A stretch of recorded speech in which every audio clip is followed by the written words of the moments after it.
2 decades, John Cena gave everything to the WWE Universe. They called him unbreakable, a man who never backed down, never quit. He could endure anything, pain, loss, even time itself. But greatness and invincibility comes at a price. Now, at 48, Cena is revealing the painful truth about his body, and the cost of being a legend is higher than anyone imagined. In a twist of fate, "You Can't See Me" wasn't just a taunt, it was the truth. The glory days. At 48, John Cena stands as a symbol of hard work and determination. Years of effort and sacrifice built his strength, discipline, and endless drive. However, when people observe him now, calm and self-assured, it prompts one to consider, how did it all begin? What made him into the legend the world can't stop talking about? To understand John Cena, you have to go back, before the big arenas, before the fame, and before the roaring crowds, to a small, quiet town in Massachusetts called West Newbury, a quiet, picture-perfect town where ambition seemed almost out of place. It's the kind of place where life moved slowly, where everyone knew everyone, and where no one could have imagined that a boy growing up there would one day become one of the most powerful forces in sports entertainment. There, on April 23, 1977, a baby boy was born, fighting for his first breath. The umbilical cord was wrapped around his neck 3 times, almost like life was testing him from the start. John grew up with 4 brothers, and being the middle child meant one thing: he had to fight to stand out. In their house, competition was part of everyday life. Whether it was sports, games, or just trying to be heard, everything was a challenge. And somewhere between the backyard wrestling matches and the cardboard championship belts he made by hand, a big dream started to grow. A dream to become something greater, someone the world would remember. Even as a kid, John didn't just want to be strong, he wanted to master strength itself. He was fascinated by power, by what made heroes larger than life. While other kids dreamed of comic book heroes, he wanted to become one, to build his body into something unstoppable, something legendary. There was a spark in him, a hunger not just to lift more or run faster, but to understand what true strength meant, the kind that comes from pain, persistence, and never backing down. He carried that obsession into his teenage years. At Central Catholic High School, and later at Cushing Academy, he was the kid who never seemed to slow down. Always training, always pushing. He was always chasing something that most people couldn't even see. When others went to parties, John went to the gym. When others gave up, he lifted one more rep. The question is, what drives a young man to push himself that hard? Maybe it was ambition, maybe it was defiance, or maybe deep down, John Cena already knew that greatness was a choice and he'd made his. After high school, he moved on to Springfield College, where he studied exercise physiology and kinesiology, not just the science of the body, but the art of power. On the football field, he became a captain, an NCAA Division III All-American center, known for not being the biggest, but for being the most relentless. Teammates described him as the guy who simply refused to quit. And yet, even with his success, something inside him was still restless. The gym became his sanctuary, a place where noise faded and purpose sharpened. He worked various odd jobs, including as a limousine driver and in the store area of Gold's Gym for $6 an hour. But he spent every spare second building himself up. He focused on building muscle, but even more importantly, he was building his willpower. Still, deep down, he knew strength alone wouldn't be enough. He needed a place to test it, to turn all that effort into something bigger. Then, in 1998, with nothing but determination and a dream, John packed his bags and drove across the country to California. No spotlight, no contracts, just a young man with a fire in his chest and a promise to himself he would make it. In Los Angeles, he found his way to a small, gritty place called Ultimate Pro Wrestling's Ultimate University. It wasn't glamorous, just concrete floors, cheap lights, and endless drills. But for Cena, it was everything. John called himself the prototype, half man, half machine, and the name couldn't have been more fitting. Every day was an experiment in endurance, a test of how much he could take and how much he could give. He wrestled at small local shows, sometimes in front of a few dozen fans, but he brought the energy of a main event every single time. And soon enough, people noticed that raw determination was about to open doors that would lead him straight into the heart of the wrestling world. By 2001, he was signed to WWE's developmental territory, Ohio Valley Wrestling, a place where future legends were born. He trained alongside names like Brock Lesnar, Randy Orton, and Dave Bautista. They were young, hungry, and fearless, but even among giants, Cena stood out. There was something different about him, a blend of discipline, humor, and pure heart. A momentous opportunity presented itself in 2002 when a young and hungry John Cena made his debut on SmackDown without fanfare or spectacle, carrying nothing but a surge of raw, electric confidence that instantly filled the arena. Kurt Angle, an Olympic gold medalist and a master technician, faced John Cena. Most rookies would have crumbled, but not Cena. When he locked eyes with Angle, you could feel the tension spark like fire. Then, with his voice cutting through the noise, he shouted two words that would define an era: ruthless aggression. That wasn't just a line, it was a declaration of war. Cena didn't win that night, but victory wasn't the point. What mattered was what everyone saw: the hunger, the defiance, and the unshakable belief that he belonged. The crowd felt it, the company felt it, and somewhere deep down, Cena felt it too. The first flicker of destiny, the birth of the man who would one day carry an entire industry on his back. And from that moment on, there was no turning back. He tried out different characters until one day something unexpected happened that changed everything.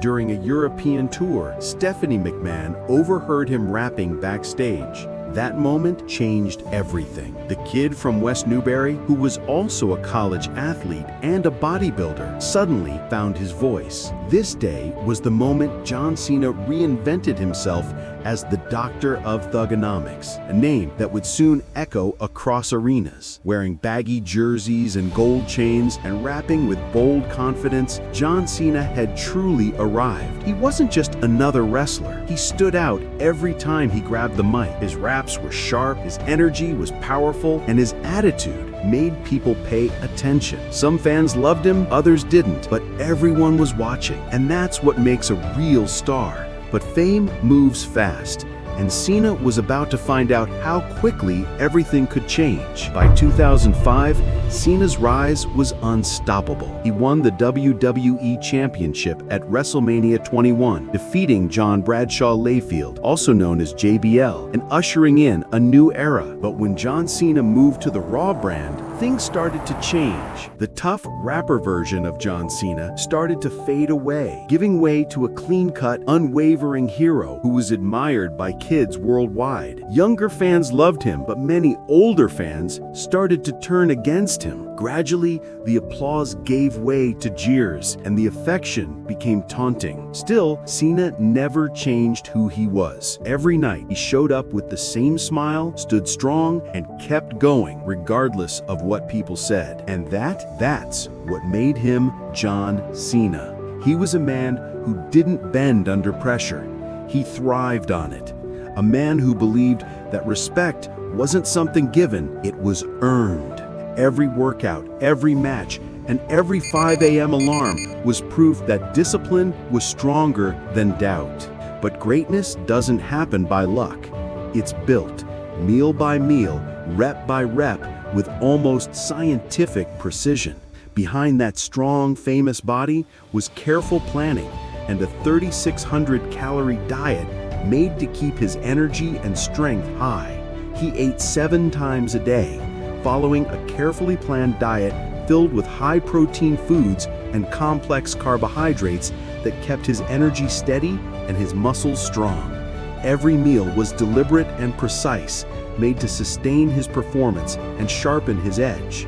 There was no room for indulgence, no deviation from the plan, only discipline and purpose in every bite. His workouts were just as demanding. He trained 5 days a week, focusing on a different muscle group each day, lifting heavy weights with perfect form and pushing himself to the limit every time. Each workout reminded him that success doesn't come from talent alone, but from steady effort and discipline. His body became his tool, his image, and his protection. Fans saw him as a superhero, and other wrestlers saw him as someone to look up to. Cena wasn't just strong, he was built for greatness, living each day with a steady rhythm that blended focus with unwavering discipline. But here's the question: what happens when a machine begins to feel? What happens when the body, designed for glory, begins to signal that something is wrong? A silent story was beginning to unfold somewhere beneath John Cena's muscle, beneath the bright lights and booming chants. And as John Cena stood at the height of his power, the question wasn't how much more he could lift, it was how much longer he could keep carrying it all. The cracks begin to show. When WWE's biggest stars, The Rock, Stone Cold Steve Austin, Brock Lesnar, and Goldberg, began leaving one after another, the company faced a crisis. The faces that shaped the empire were no longer present. They needed someone new, someone strong enough to carry the company on his shoulders. That someone was John Cena. John Cena emerged as the embodiment of strength and charisma, illuminating the arena and serving as the vital core of WWE. He put his utmost effort into every show, promo, and match. Fans saw him as unstoppable, the living definition of his slogan, "Never give up." However, beneath his charismatic smile and robust physique, cracks were beginning to emerge. Cena's rise came with a heavy price. Every night, he threw himself into battle, lifting men twice his size, taking brutal chair shots, and crashing through tables that left his body screaming for rest. But rest wasn't an option. He was WWE's golden star, the man everyone counted on. But the body doesn't forget. His first major injury came in 2007 during a match with Mr. Kennedy. In one wrong move, a hip toss, Cena's pectoral muscle ripped badly. It was a serious injury. Surgeons said it would take up to a year to heal,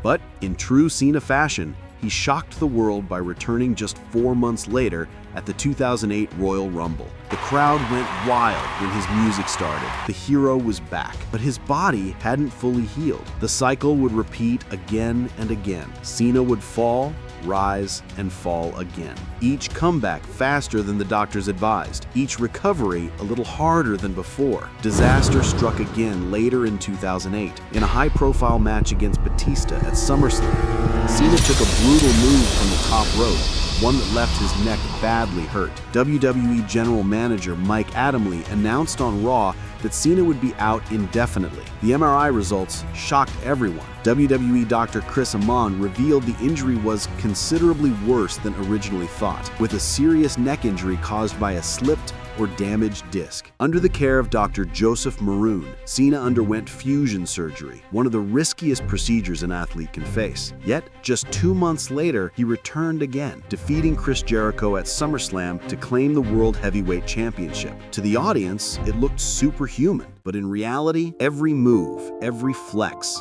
was a negotiation with pain. The injuries kept coming, first his triceps, then his nose, and later his leg and shoulder. Each time, Cena defied the odds and returned to the ring long before anyone thought he could. Before long, even WWE fans began to notice the pattern. One fan wrote online, "I felt Cena's limited work with Theory wasn't a dig at him, but rather a sign that Cena was not able to go like he used to. Not sure how much longer he has left wrestling." Another added, "I really think Cena constantly coming back early from injuries when he was full-time is finally starting to catch up with him. Some things probably never healed properly." As time went on, Cena's body started to tell its own story. When he was younger, he moved fast and was full of energy. Every step looked powerful and sharp. But in later years, you could see the difference. He still had the same drive, but his body moved slower, a bit stiffer. His shoulders leaned forward. His walk wasn't as light as before. The bent body wasn't just about how he looked, it showed the weight of years spent carrying WWE and the hopes of millions of fans. But what was really happening inside his body? By 2013, after defeating The Rock at WrestleMania 29, Cena looked victorious.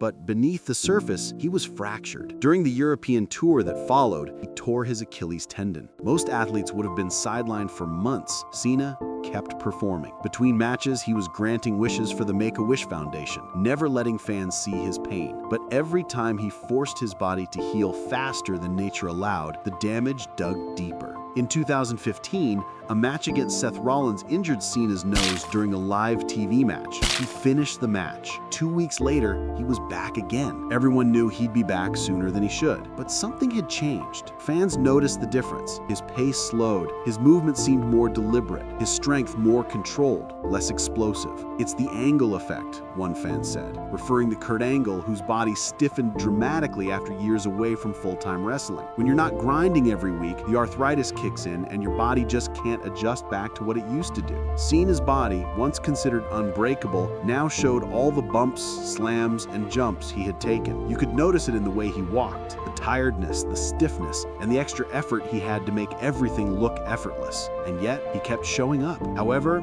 as the years passed, even his most loyal fans began to question whether John Cena's willpower could truly overcome the limits of the human body. The cracks had begun to show, and this time they weren't just physical. Beneath the bright lights and roaring crowds, Cena's body, once a fortress, was beginning to bend under the weight of everything he'd built. And deep down, even he knew the present was only the beginning. Could the man who had led WWE for years continue, or was the end of his journey finally in sight? And then, in his own words, John Cena would finally speak the truth. Cena speaks out. John Cena finally spoke with the honesty fans had long suspected but rarely heard. "I wish I was still there every day," he admitted. "My body can't do it anymore. I don't want to give the consumer a bad product. That's another thing I learned from those veterans at the time. Guys like Eddie Guerrero would just risk so much, and he's like, I'm never going to give the consumer a bad..." The words hung in the air, a rare glimpse behind the curtain of a man who had always seemed invincible. A fan shared their thoughts on Cena's change. "Zero issues with it. He can work in Hollywood and come back for a limited spot, but there comes a point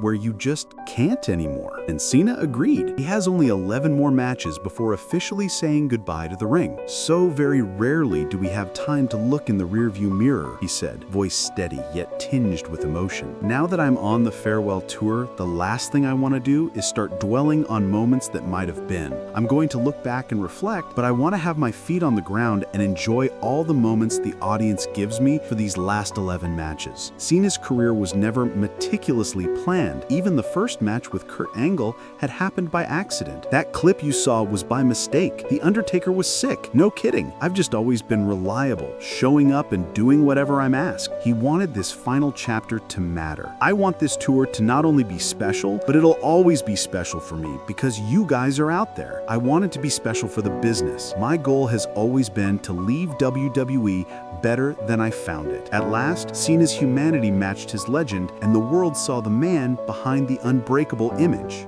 The science behind the damage. John Cena has long been a symbol of strength, endurance, and relentless drive, yet beneath the superhero image lies a story told in spinal discs, shoulders, and knees. On Armchair Expert with Dax Shepard, Cena opened up about a condition that had quietly shaped his career: lordosis, an excessive curvature of the spine. "I still don't fully understand my own capabilities, such as always being aware of my limits and trying to push them. Not saying, oh, I'm going to the top rope to do a backflip. I have lordosis, which makes it uncomfortable for me to perform a backflip." Over the years, he admitted, the posture issue had eased somewhat. But in his 20s, the exaggerated curve was unmistakable, a visual testament to years of strain. Wrestling is not just performance, it's a full-body assault. Every slam, every lift, every leap from the ropes exacts a toll. Research spanning from 2010 to 2022 shows that nearly 9.3 injuries occur for every 100 athletes, with roughly 8 per 100 competitions. Most are minor, yet repeated microtrauma accumulates over time. The lower body, knees, ankles, and hips account for roughly a third of these injuries, while the upper body, shoulders, elbows, and spine, comprise another third. For Cena, who endured multiple shoulder surgeries, a torn triceps, and major neck surgery, these statistics were far more than numbers. They were the reality of decades on the road, in arenas, and under bright lights. Physiological stress compounds the damage. The relentless grind, high-impact maneuvers, and repetitive slams mimic the effects of extreme weight fluctuations and fatigue, leading to scar tissue, muscular imbalance, and spinal strain. Doctors describe the long-term outcome as a bent body, a subtle forward lean, permanent spinal curvature, and postural changes that are not signs of weakness, but the body's way of bearing witness to years of sacrifice. The spinal discs absorb repeated compression, shoulders endure constant torque, and knees carry enormous loads. Over time, these stresses become visible, even in someone as seemingly indestructible as Cena. Cena himself has pushed through, match after match, tour after tour, maintaining the superhero image fans adored. Yet at 48, the physical reality is evident. A body that has given everything, demanding only respect for its limits. Behind the bright lights and roaring crowds, Cena's real battle was happening away from the cameras, in locker rooms, training centers, and quiet moments where the superhero mask came off. The question remained, how did he carry the weight of decades of punishment while still lifting others up? The answer would only be revealed behind closed doors. Behind closed doors. John Cena's legacy wasn't just built on championship gold or unforgettable matches. It was equally rooted in what happened away from the bright lights and roaring crowds. While fans debated the balance between bringing back established stars and giving new wrestlers their chance to shine, Cena's approach behind the scenes earned him unwavering respect among his peers. One Reddit user captured a common sentiment: nostalgia was powerful, but veterans couldn't move like they used to, and younger wrestlers deserved their chance. Cena, however, consistently found a way to honor both the past and the future. To understand just how much Cena influenced those around him, we need to step behind the curtain and see the man his colleagues knew off camera.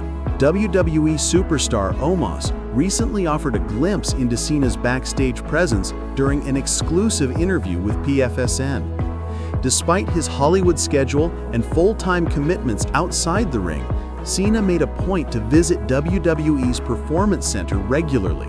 These weren't merely ceremonial appearances. Cena dedicated time to mentor young wrestlers, offering guidance that went far beyond scripted promos or planned matches. Omos recalled his first encounter with the veteran. Cena spoke individually with every wrestler who wanted advice, taking time to listen and provide insight. For someone to take time out of their busy schedule to come out to the Performance Center and not only to speak to us and leave, but to sit in the room and speak to us one by one, that spoke volumes and showed what type of person he is, Omos said. Cena's influence wasn't limited to direct mentorship. Wrestlers like The Miz, who spent years in high-profile rivalries with Cena, openly praised the lessons they learned from working with him, both in and out of the ring. Omos emphasized Cena's professionalism, describing him as the ultimate professional and very astute about the wrestling business. Cena remained approachable, always offering an ear to anyone willing to learn, reflecting a commitment to nurturing talent rather than overshadowing it. His influence went beyond technique and strategy. Cena's commitment to giving back reflected the kind of character he sought to instill in everyone around him. Beyond WWE, Cena's dedication to service defined his character. Since 2002, the year he debuted on WWE television, he had granted over 650 wishes through the Make-A-Wish Foundation, a record recognized by Guinness World Records. John Cena was the mentor, the guide, and the relentless professional. But even as he gave everything to the next generation, there was a question that lingered in every locker room conversation, every backstage hallway whisper. How much longer could his own body hold up under the grind? The revelation. As John Cena neared the end of his career, he faced a truth he could no longer ignore. His body had its limits.